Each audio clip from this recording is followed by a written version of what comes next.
Hello friends, नमस्कार। Judicial exam watcher channel से मैं राजेश कुमार सोनी आज आपके लिए लेकर आया हूँ पार्टनरशिप एक्ट 1932 से एमसीक्यू। और जैसा कि आप जानते हैं कि यूपीएचएस की डेट आ चुकी है। 5 सितंबर को ये होने जा रही है, तो आप सब तैयारी ज़ोरों से तो कर रहे होंगे, इसमें कोई संदेह मुझे नहीं लगता। और मैं आपकी तैयारी को थोड़ा सा बूस्ट करने के लिए एमसीक्यू लेकर के हाजिर हूँ। पार्टनरशिप एक्ट से यूपीएचजीएस में 1 से 2 क्वेश्चन जरूर आते हैं, और ये 1 से 2 क्वेश्चन जो भी 1 या 2 क्वेश्चन आते हैं ये मायने रखते हैं। वो भले ही 1 नंबर का क्यों ना हो, लेकिन इसकी वैल्यू तब समझ आती है जब प्रीलिम्स का जो कट ऑफ होता है उससे हम 1 नंबर कम हो जाते हैं और हमारा प्रीलिम्स में फिर नहीं होता है। तो ये वो एक्ट हैं जो आपको 1 या 2 नंबर आगे ले जाते हैं। बहुत ईजी एक्ट है, आसान एक्ट है, और आप आसानी से इसे याद भी रख सकते हैं। प्रैक्टिकल है ये। तो चलिए शुरू करते हैं, फिर बातें करते रहेंगे। पहला क्वेश्चन है, कारोबार के अंतर्गत आते हैं। बहुत इजी क्वेश्चन है। शुरुआत में मैं 2 से 4 क्वेश्चन इजी लूँगा, इसके बाद अपने एचजीएस के लेवल के क्वेश्चन उठाऊँगा। और इसमें मैं बिल्कुल छन्नी लगा करके आपको एमसीक्यू दे रहा हूँ। एकदम से आंख बंद करके नहीं दे रहा हूँ कि जैसा भी है जिसमें भी कुछ मिल गया तो दे दिया, वीडियो बना दिया। ऐसा कुछ नहीं है, आपका समय ख़राब नहीं कर होने दूंगा।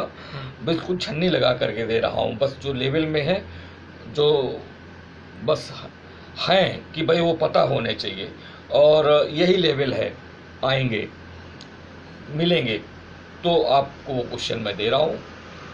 तो देखिए, कारोबार के अंतर्गत आते हैं व्यापार, उपजीविका, वृद्धि।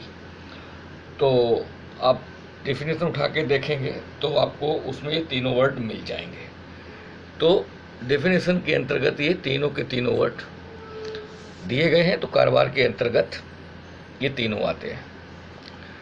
भागीदारी के आवश्यक तत्व हैं करार, कारोबार चलाने का उद्देश्य, लाभ को बांटने का आशय, पारस्परिक अभिकरण यानी कि म्यूचुअल एजेंसी, उपर्युक्त सभी। हाँ, तो बिल्कुल भागीदारी के आवश्यक तत्व में ये सारे के सारे तत्व एक्ट में दिए गए हैं, इसलिए इसका आंसर हो जाएगा ई, उपर्युक्त सभी हो जाएगा। तो ये बहुत ही इजी क्वेश्चन है, मतलब ये बहुत बेसिक, बहुत इनिशियल क्वेश्चन है, ये पता ही होना चाहिए।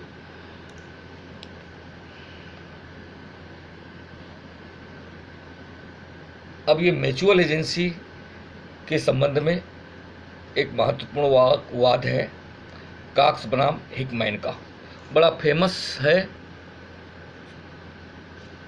तो ये आपको पता होना चाहिए, केस का ये नाम पता होना चाहिए, और केस के अंदर क्या है ये आप ढूंढ लीजिएगा, मिल जाएगा आपको, पढ़ लीजिएगा।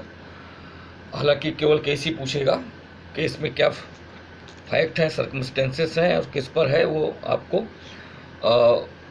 पढ़ने से डिटेल मिल जाएगा। बस म्यूचुअल एजेंसी पर है, पारस्परिक अभिकरण पर ये केस है, मुख्य वाद है, और ये लीडिंग केस है इसके संबंध में। चलिए नेक्स्ट क्वेश्चन ये देखिए, निम्न व्यक्तियों में से कौन व्यक्ति भागीदार नहीं है? ऋणदाता, मृतक भागीदार की विधवा, अभिकर्ता, गुडविल का विक्रेता। तो इनमें से कोई भी व्यक्ति भागीदार नहीं है, ये आपको याद रखना है।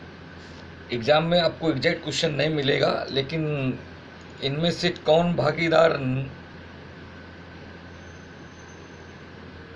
नहीं है में आप देखेंगे तो अब इसमें तो 5 हैं, वहाँ तो 4 आते हैं, तो फिर आप कोई एक मिस करेगा या इधर से उधर जोड़ेगा, वो आपको वहाँ अपनी रीजनिंग सेट करनी पड़ेगी आपको क्वेश्चन को देख करके।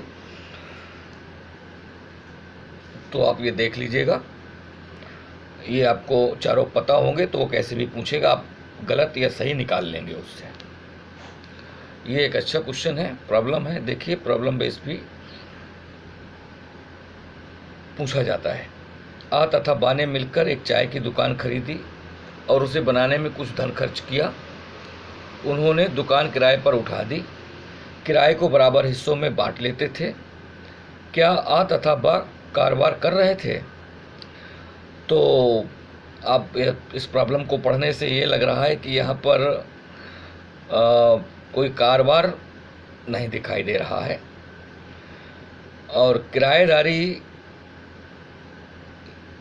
कारोबार के अंतर्गत नहीं आती। जो भी कारोबार की डिफिनेशन हमें एक्ट के अंतर्गत दी गई है उसके अंतर्गत ये किराएदारी नहीं है, इसलिए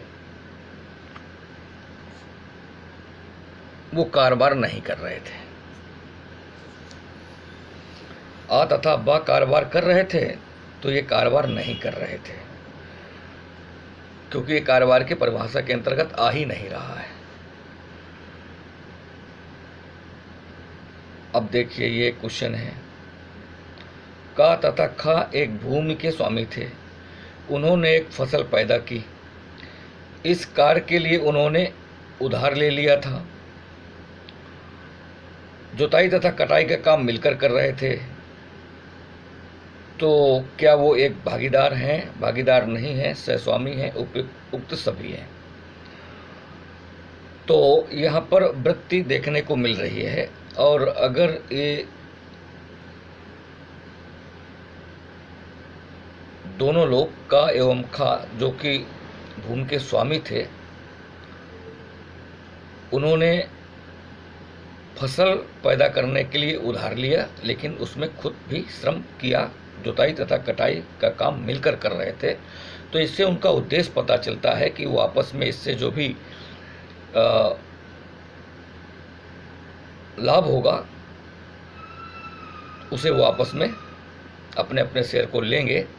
तो इस तरह से ये एक भागीदार है। अब जरा इस क्वेश्चन को देखिए। आ एक डॉक्टर था, उसने अपना दवाखाना बा को बेच दिया। शर्त यह थी कि आ दवाखाना में आता रहेगा और बा को अपने मरीजों से मुलाकात करवाने का पूर्ण प्रयत्न करता रहेगा और बा इसके बदले में उसे अपना आधा लाभ देता रहेगा। क्या दोनों पक्षकार भागीदार थे? तो अगर इस समस्या को हम ध्यान से देखें तो यहाँ पर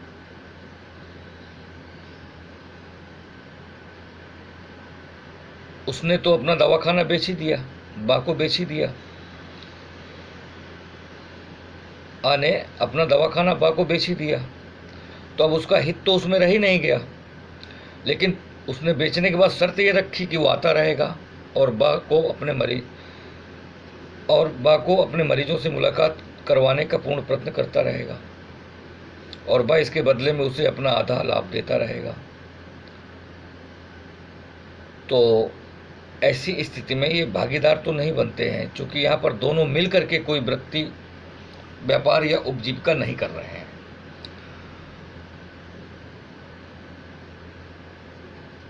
आने तो अपनी दुकान बेच ही दी ना, तो उसका कहीं से कोई भी शेयर नहीं है, कुछ भी नहीं है। केवल उसने एक शर्त लगा ली कि भाई अब मेरी दुकान अगर लेते हो तो भाई शर्त मेरी ये है। तो शर्त के साथ कोई भागीदारी नहीं होती है। भागीदारी में दोनों पक्षों का संयुक्त हित होना बहुत आवश्यक है। ये भागीदारी की जो परिभाषा है उससे ये पता चलता है।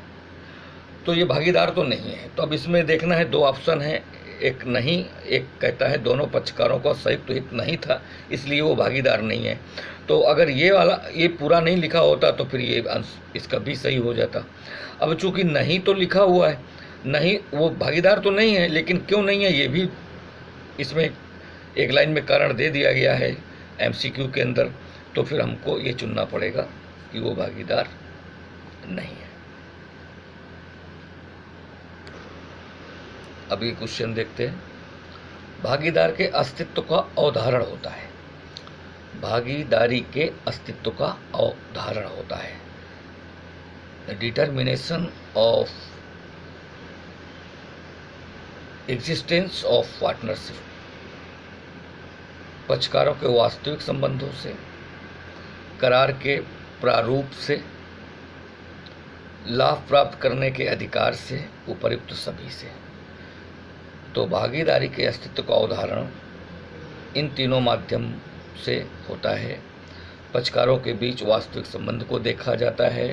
भागीदारी जो प्रारूप बनता है, करार का जो प्रारूप बनता है, करार में जो शर्तें होती हैं उनसे भी ये तय किया जाता है कि भागीदारी है अथवा नहीं है। लाभ प्राप्त करने के अधिकार से भी हमें ये पता चलता है कि कौन व्यक्ति भागीदार है, और भागीदार है तो किस सीमा तक है, जैसी भी करार में व्यवस्था होती है। तो इस तरह से हमें ये तीनों चीज़ें मिलती हैं। तो भागीदारी का उदाहरण के लिए ये तीनों आवश्यक हैं। और अब इच्छाधीन भागीदारी की बात आती है तो इसको भी देख लेते हैं। इच्छाधीन भागीदारी के संबंध में कौन सा कथन है,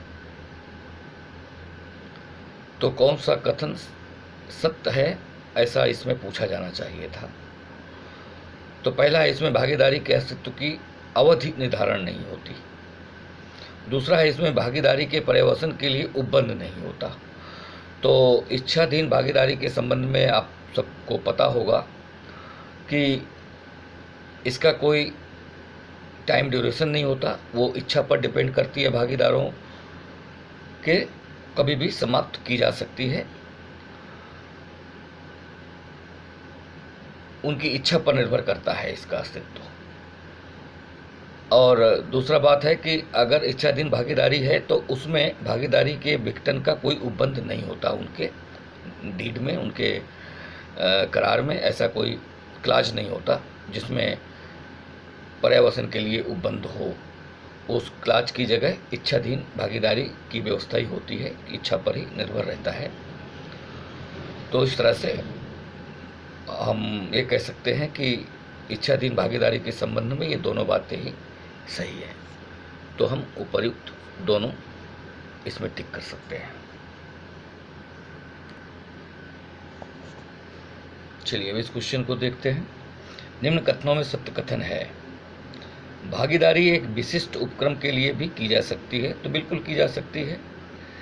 भागीदारी आपसी सहमति से संविदा की शर्तों में फेरफार भी कर सकते हैं। भागीदारों की यदि आपस में सहमति है तो जो भी वो पार्टनरशिप डीड बना हुआ है उसमें वो परिवर्तन कर सकते हैं, लेकिन सहमत सबकी होनी आवश्यक है।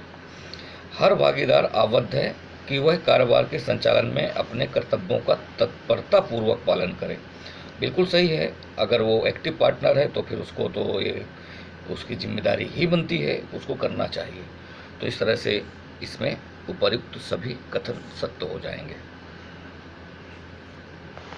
अगला क्वेश्चन देखते हैं। ये भी बहुत पूछा जाने वाला है। एक काक्स बनाम हिकमैन का है, वो हमने इसके पहले बताया। परपेचुअल एजेंसी, म्यूचुअल एजेंसी पर, तो वो आप उधर याद रखिएगा उसको। और दूसरा विशिष्ट भागीदारी के संबंध में ये केस है, लीडिंग केस है, इसे भी याद रखिएगा। केवल एक ही अवसर पर सट्टेबाजी करने के लिए बनाई गई भागीदारी वैध विशिष्ट भागीदारी है।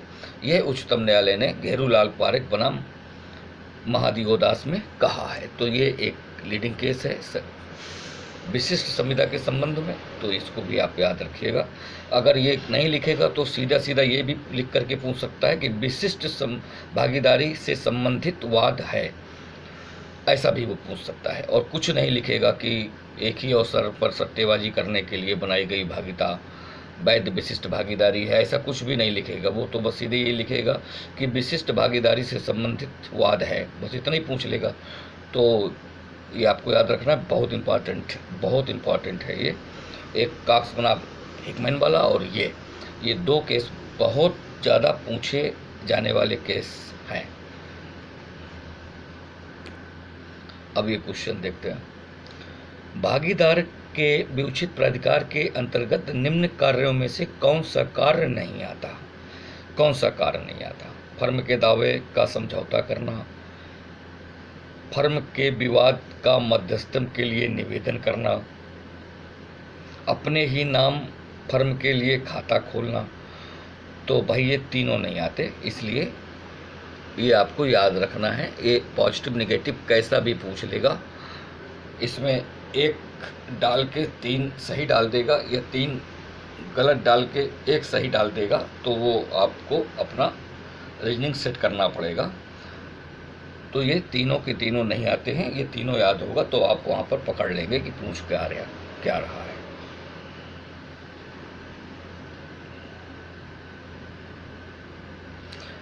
भागीदार के विउचित प्राधिकार के अंतर्गत और भी कार्य नहीं आते, वो आप देख लीजिए, वो इसी में है। फर्म की ओर से फाइल किए गए किसी वाद या कार्यवाही का प्रत्याहरण नहीं कर सकता, फर्म की स्थावर संपत्ति को बेच नहीं सकता, फर्म के लिए स्थावर संपत्ति को बिना किसी अन्य की सहमति के खरीद भी नहीं सकता। तो भागीदार के विउचित प्राधिकार हैं। तो वो 2 क्वेश्चन इन्होंने इसलिए बनाए कि आपको अलग अलग टुकड़ों में मिल जाए वो चीज़, तो आपको याद हो जाए। तो इस तरह से अगर इस तरह आते हैं तो आप ये देख लीजिए, 3 का सेट ये है, 3 का सेट वो है। तो यहाँ पर वो सीधे अकेले नहीं कर सकता। जैसे फर्म की स्थावर संपत्ति को बेचना है तो वो स्वयं नहीं बेच सकता है, उसके लिए एक व्यवस्था है, उसी अनुसार ही वो बेच पाएगा। इसलिए उसके केवल विउचित प्राधिकार के अंतर्गत ये नहीं आता कि अगर वो कोई एक पार्टनर है और उसको ये इम्प्लाइड राइट है उसके पास तो वो कुछ भी कर लेगा, तो ऐसा नहीं है। वो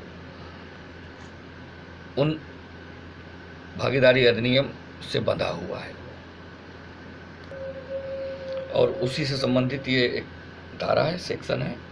भागीदार के विउचित प्राधिकार पर निर्बंधन लगाया गया है। चूँकि उसके विउचित प्राधिकार पर निर्बंधन है और वो धारा 20 के अंतर्गत दिए गए हैं, तो आप धारा 20 इस एक्ट की जरूर देख लें। ये सेक्शन 20 अगर आप देख लेंगे तो आपको और चीज़ें क्लियर हो जाएंगी। और एक ये भी है, ये सेक्शन आपको पता होना चाहिए, क्योंकि कुछ ऐसे सेक्शन होते हैं जो कि सडनली पूछ लिए जाते हैं और हम लोग उन पर ध्यान नहीं देते हैं, पढ़ते समय भी ध्यान नहीं देते हैं। जैसे कि भागीदारी के आपात प्राधिकार का प्रावधान है। तो भागीदारी के प्राधिकार हमको पता है, ठीक है, विउचित प्राधिकार हमको पता है, कर्तव्य हमको पता है, लेकिन ये कोई चीज़ छोटी सी मिस हो जाती है। तो आपको सेक्शन 21 याद रखना है इसके लिए कि आपात प्राधिकार का प्रावधान भागीदारी अधिनियम में धारा 21 में किया गया, सेक्शन 21 में किया गया है। एक और अच्छा क्वेश्चन लेते हैं। भागीदार द्वारा फर्म के मामले में की गई स्वीकृति या व्यवदेशन मिस रिप्रेजेंटेशन या डॉक्ट्रिन ऑफ होल्डिंग आउट, ये है व्यवदेशन जो सेक्शन 28 में दिया गया है। तो आपको सेक्शन 28 भी देख लेना चाहिए, इससे काफ़ी क्वेश्चन बनते हैं। तो उसमें क्या है,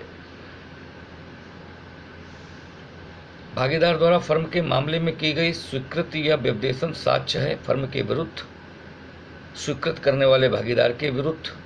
तो ये दोनों के विरुद्ध साक्ष्य है, फर्म के विरुद्ध भी है और स्वीकृत करने वाले भागीदार के विरुद्ध भी है। तो इस तरह से इसका आंसर सेक्शन सी हो जाएगा। और सेक्शन 28 है, इसको आप एक बार देख लें तो और बेहतर होगा आपके लिए। हालांकि डॉक्ट्रिन भी पूछा जाता है, उसके अंदर से भी पूछ लिया जाता है, तो इस तरह से ये पूछा जाता है। अब एक क्वेश्चन और अच्छा सा है, वो भी सेक्शन ही पूछा गया है कि भागीदार के दुराचरण या सदोष कार्य के लिए उत्तरदायी होती है। तो भागीदार के दुराचरण या सदोष कार्यों के लिए फर्म उत्तरदायी होती है, ये प्रावधान सेक्शन 26 में किया गया है। तो इसका सेक्शन ये भी इम्पोर्टेंट है और इसमें अगर इतना ही जान लेंगे तो पर्याप्त है, लेकिन अगर आप सेक्शन एक बार रीड कर लें तो बेहतर होगा। चूँकि एक ही 2 क्वेश्चन पूछना है, लेकिन इतने ढांसू क्वेश्चन पूछेगा, इतना ऐसा क्वेश्चन पूछेगा कि अगर आपको ये सारी चीज़ें पता है और एग्जैक्ट क्वेश्चन नहीं है जो आपने पढ़ा है, तो भी आपसे सही हो जाएगा। बस अवेयरनेस की आवश्यकता है इस एक्ट के अंतर्गत। हाँ, और सेक्शन पूछता है तो भाई वो तो फिर फैक्ट है, आपको रटा ही होना चाहिए। सेक्शन का तो कोई तकनीक नहीं होता, कोई ट्रिक व्रिक नहीं होता है कि आपको पता होना चाहिए तो फिर पता होना चाहिए। हाँ या ना में ही इसका मामला हल होता है बस। अब ये क्वेश्चन देखिए, वकीलों की फर्म के एक भागीदार ने विनियोजन के उद्देश्य से मुवक्किल से रुपया लेकर उसे गबन कर लिया, क्या फर्म उत्तरदायी होगी? वकीलों की फर्म के एक भागीदार ने विनियोजन के उद्देश्य से मुवक्किल से रुपया ले लिया और उसे गबन कर लिया, तो क्या फर्म उत्तरदायी होगी? बिल्कुल होगी, क्योंकि वो फर्म में भागीदार होने के रूप में ही तो ऐसा कर रहा है। ये कोई उसका व्यक्तिगत कार्य नहीं है, तो इसलिए वो फर्म दायी होगी, क्योंकि वो जो भी काम कर रहा है वो फर्म के नाम से ही कर रहा है और फर्म के काम को ही कर रहा है, तो फिर फर्म उत्तरदायी होगी। अब ये देख लीजिए जरा इसी तरह से, सॉलिसिटर्स की एक फर्म को अपने एक मुवक्किल की जायदाद का प्रबंध करने के लिए नियुक्त किया जाए। सॉलिसिटर्स की एक फर्म को अपने एक मुवक्किल की जायदाद का प्रबंध करने के लिए नियुक्त किया गया ताकि वह मुवक्किल के लेनदार का भुगतान कर सके। फर्म के भागीदार ने उसका दुरुपयोजन कर लिया। इस संबंध में सत्य कथन बताइए। तो ये भी मामला ठीक वैसा ही है कि फर्म का ही तो काम किया उसने और फर्म के नाम से किया, तो जो भागीदार होते हैं वो आपस में अभिकर्ता भी होते हैं। तो सत्य कथन बताइए, फर्म उत्तरदायी होगी, फर्म उत्तरदायी नहीं होगी? भागीदार फर्म का अभिकर्ता होता है, इसलिए फर्म उत्तरदायी होगी, या फिर सभी? तो सभी तो हो नहीं सकते।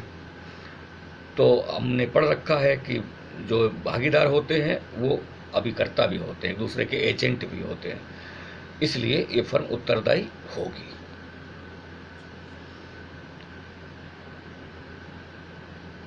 सॉलिसिटर्स की एक फर्म को अपने एक मुवक्किल की जायदाद का प्रबंध करने के लिए नियुक्त किया गया। तो आप यहाँ से देख लें कि ये लाइन ही आपको कंफर्म कर देती है कि वो जो फर्म है वो उत्तरदायी होगी ही होगी।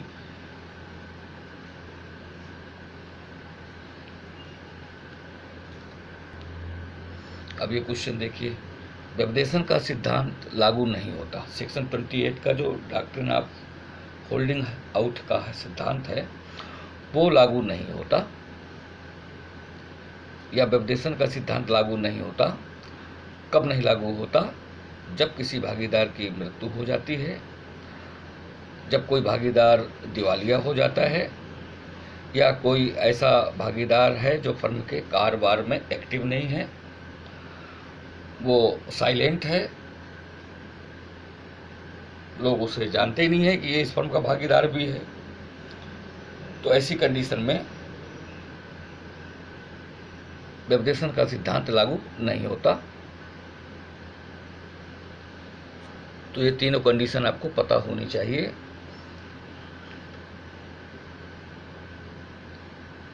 और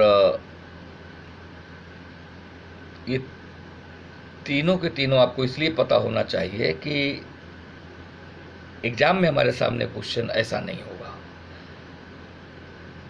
सेक्शन 28 से तो होगा, लेकिन ऐसा नहीं होगा, उसमें कुछ एक पूछ रहा होगा वो। यहाँ तीनों लिखे हुए हैं, ठीक है। तो इस तरह से, और व्यपदेशन से संबंधित धारा आपको पता चल गया 28 है। अब इस क्वेश्चन को देखिए, कमेंट करके जरूर बताइएगा कि आपको लेवल के क्वेश्चन मिल रहे हैं कि नहीं मिल रहे हैं। अगर आपको IGS लेवल के क्वेश्चन मिल रहे हैं मेरे वीडियो में तो कमेंट जरूर करिएगा। और नहीं मिल रहे हैं तो भी कमेंट करिएगा। कोई भी भागीदारी फर्म से निम्न प्रकारों में से किस प्रकार से निवृत्त हो सकता है? तो अन्य भागीदारों की सहमति से, भागीदारों के बीच निष्पादित अभिव्यक्त करार से, यदि करार में कोई ऐसी व्यवस्था है निवृत्त होने की, तो इच्छाधीन भागीदारी की दशा में अन्य भागीदारों को लिखित सूचना दे करके, चूँकि इच्छाधीन भागीदारी के विघटन की ये शर्त है कि वो जब भी भागीदारी का विघटन चाहेगा तो अन्य भागीदारों को लिखित सूचना जरूर देगा। तो ये तीनों ही व्यवस्थाएं हैं भागीदारी से निवृत्त होने की। तो ये आप तीनों ही चीज़ें मस्तिष्क में अपने बिठा लीजिए। और अच्छा क्वेश्चन है, और इसको ऐसे भी वो बना सकता है कि भागीदारी से निवृत्त हो सकता है, भागीदारी से कोई भागीदार निवृत्त हो सकता है, और 4 देगा और उसमें से कोई एक सही होगा। तो अब हो सकता है मैं ये 3 में से कोई एक दिखाई देगा आपको वहाँ पर, तो आपको रीजनिंग खुद ही सेट करनी है, अपना माइंड सेट करना है आपको।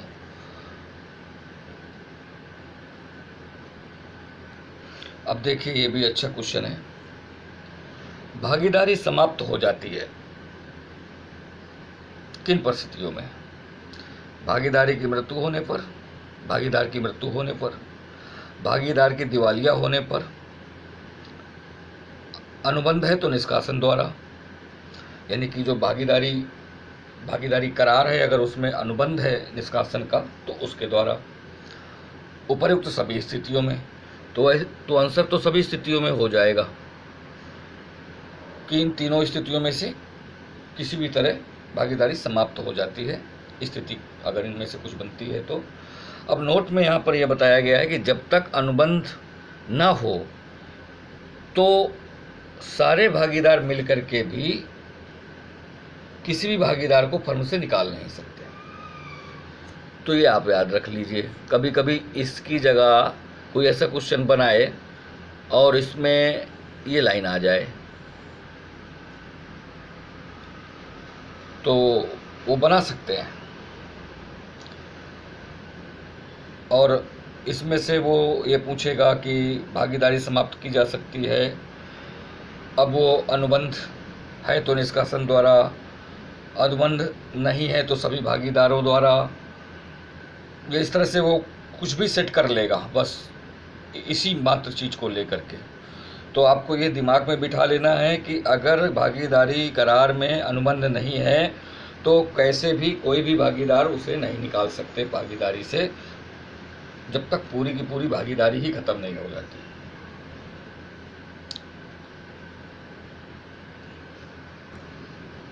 जब तक कोई भागीदार जब फर्म का अस्तित्व ही नहीं रह जाएगा, जब तक कोई भागीदार ही नहीं रह जाएगा तभी वो स्थिति बनेगी, अदरवाइज उसको वो निकाल नहीं सकते।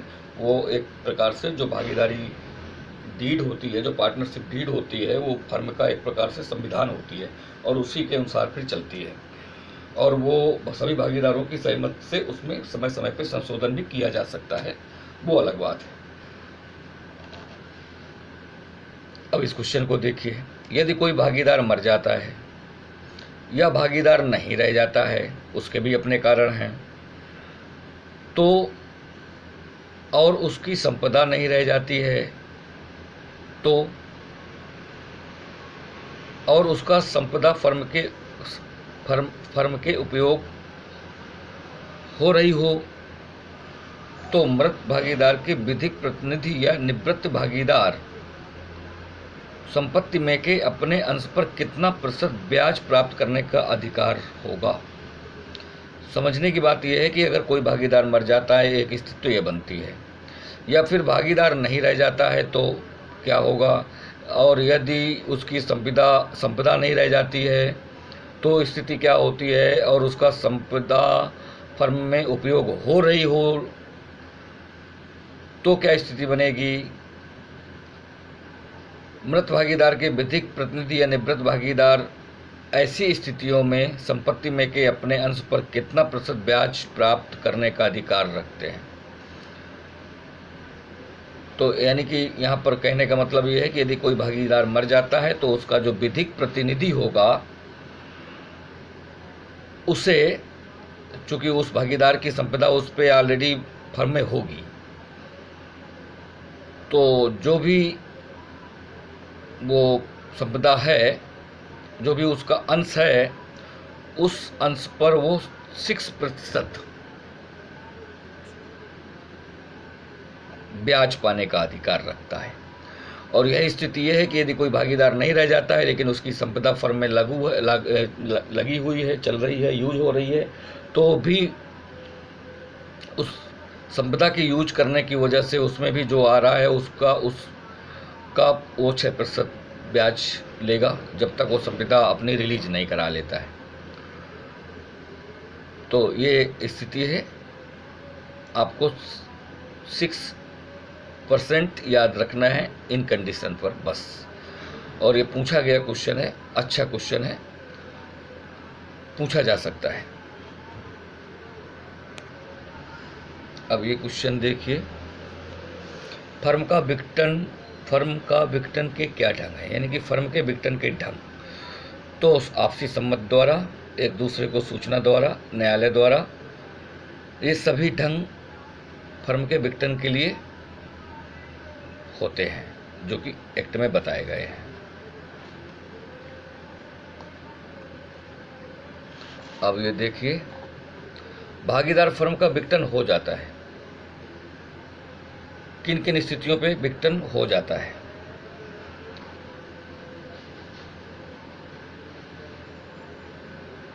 और ये ऐसा विघटन है कि करार में कुछ भी लिखा है तो भी विघटन हो जाएगा यदि ये परिस्थितियां बन जाती हैं। तो भागीदार के दिवालिया हो जाने पर, कारोबार चलाना अवैध होने पर, किसी भागीदार की मृत्यु पर, तो अगर ये स्थितियां बनती हैं तो भागीदारी फर्म का विघटन हो जाता है।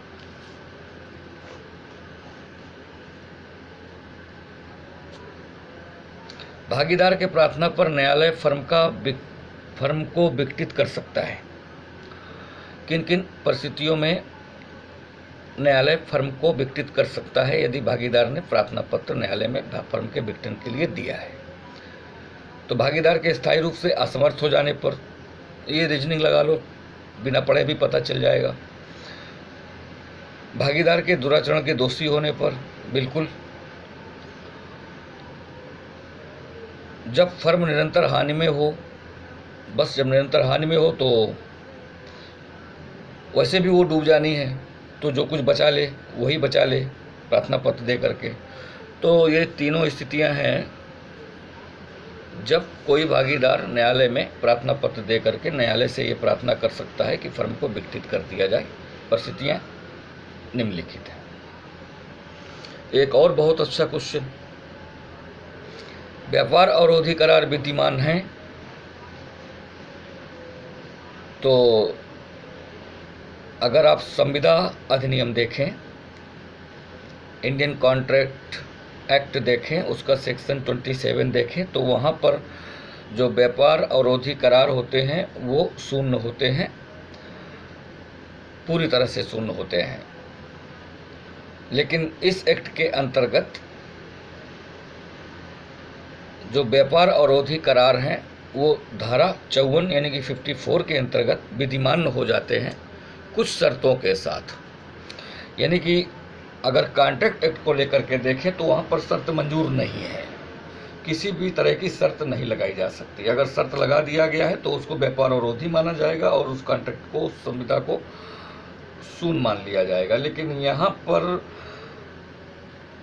विधिमान्य हो जाता है सेक्शन 54 के अंतर्गत। तो ये आपको एक्ट के अंदर देख लेना चाहिए। और इसमें ये स्पष्ट कर दिया गया है कि भारतीय संविदा अधिनियम की धारा 27 के अंतर्गत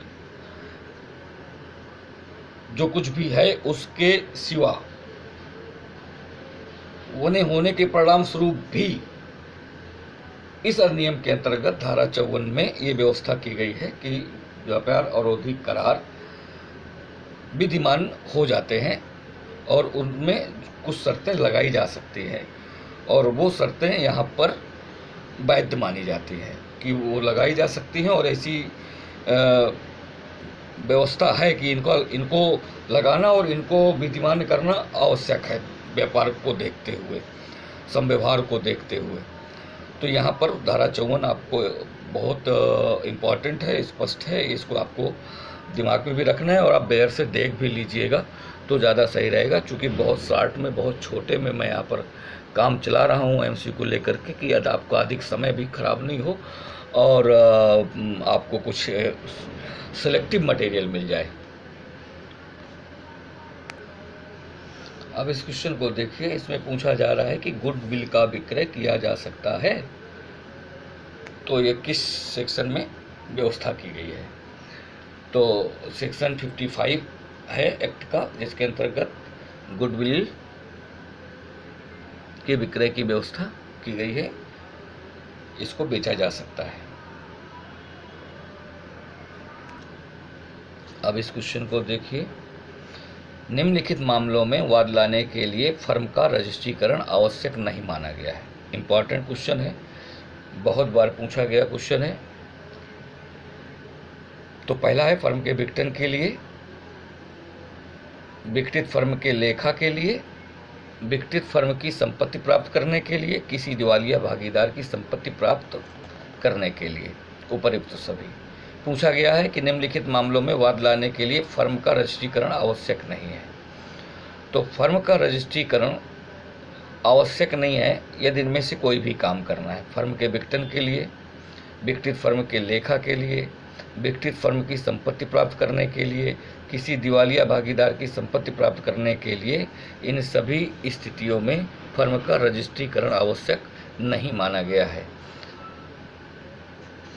तो एक ये बहुत अच्छा क्वेश्चन था, कंफ्यूज होता है, इसमें कंफ्यूजन बहुत होता है। तो ये आप चारों चीज़ें दिमाग में सेट कर लीजिएगा कि फर्म के विघटन के लिए रजिस्ट्रेशन की आवश्यकता नहीं है, उसके लेखा के लिए अगर कोई जो संपत्ति हमने लगा रखी है और फर्म विघटित हो गई है तो अपने अपनी संपत्ति सभी भागीदार प्राप्त कर सकते हैं। उसमें कुछ ये कारण नहीं बताया जा सकता कि रजिस्ट्री फर्म रजिस्टर्ड नहीं थी इसलिए आपको नहीं मिलेगा और जो भी है। तो इस तरह से ये चीज़ें आप याद रखिएगा। तो ये था रेडीमेड मटेरियल से कुछ लेवल के क्वेश्चंस, कुछ एचएस लेवल के एमसीक्यूज, जिन्हें मैं समझता हूं कि इनका लेवल बेहतर है और ये एग्ज़ाम में देखने को मिल सकते हैं। यदि आपको भी ऐसा ही लगता है तो मुझे कमेंट ज़रूर करके बताएं, ताकि मैं आगे वाले एक्ट से भी इसी तरह कुछ एमसीक्यू जो लेवल के हैं, जो काम के हैं, उनको निकाल के आपके साथ शेयर कर सकूं, जिससे आपका भी समय बचेगा और आपकी तैयारी को मैं बूस्ट कर सकूंगा। और यदि आप मेरे चैनल पे आप पहली बार हैं तो अगर आपको लगता है कि कुछ आपके काम की चीज़ें मेरे चैनल पे आपको मिलेंगी तो सब्सक्राइब ज़रूर कर लें और लाइक और कमेंट करते रहा करें, क्योंकि भाई यही आप लोगों से मैं आशा कर सकता हूँ। बाकी मैं धीरे धीरे अपनी तरफ से कुछ बेस्ट देने की कोशिश करता रहूँगा और बहुत अच्छे उपकरण ना हो पाने की वजह से मेरे पास मैं कुछ नॉर्मल वीडियोज़ ही फिलहाल अभी आपको दे पा रहा हूँ। आगे कोशिश करूँगा कि आपको कुछ बेहतर प्रोवाइड करूँ। तो थैंक यू, धन्यवाद। कमेंट ज़रूर करिएगा कि वीडियो आपको कैसा लगा।